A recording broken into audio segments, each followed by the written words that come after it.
sexualidade é parte importante da vida de um casal. E quando ela não acontece de forma natural, é preciso saber por quê.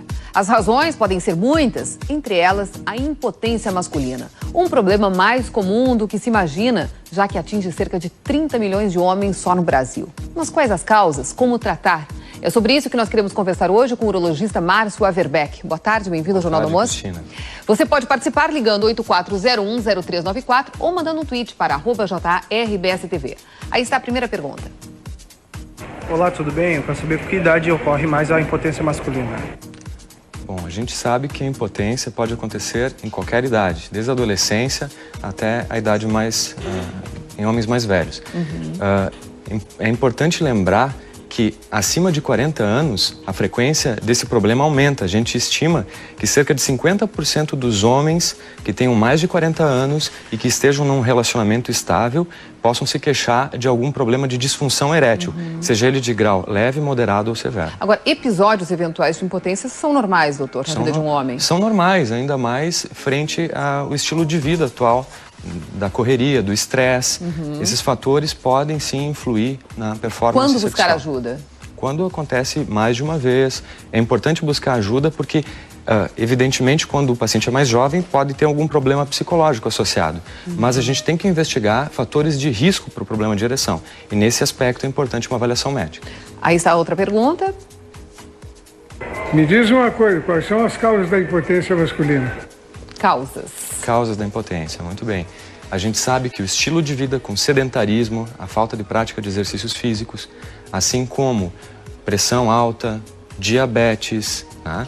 Colesterol alto, tabagismo, uso de drogas, esse consumo excessivo de bebidas alcoólicas, são fatores que predispõem ao problema de ereção. E podem ser efeitos colaterais de outras doenças? Podem, com certeza. Como, por exemplo, a pressão alta. O indivíduo toma remédio para pressão alta. O próprio medicamento tem como efeito colateral, em determinadas circunstâncias, o problema da ereção.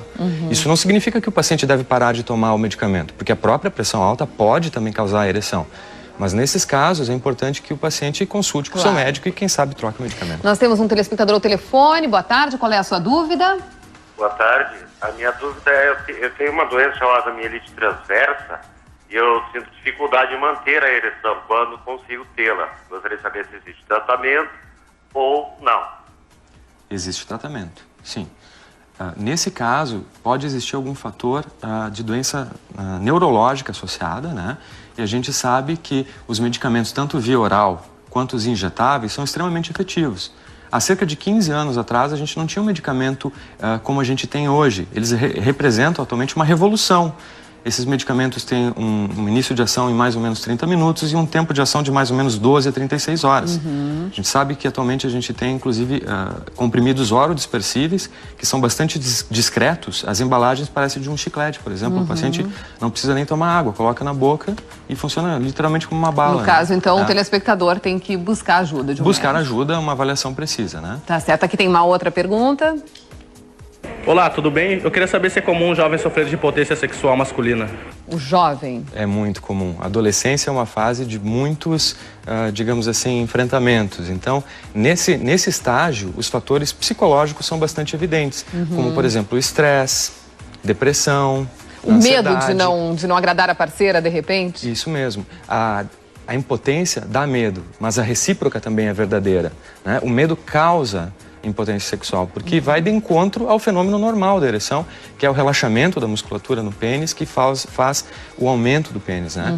Então, é importante que esse paciente procure uma ajuda, porque quando a ansiedade está presente, isso pode se transformar numa bola de neve. Isso é um círculo vicioso e o paciente pode ficar cada vez pior.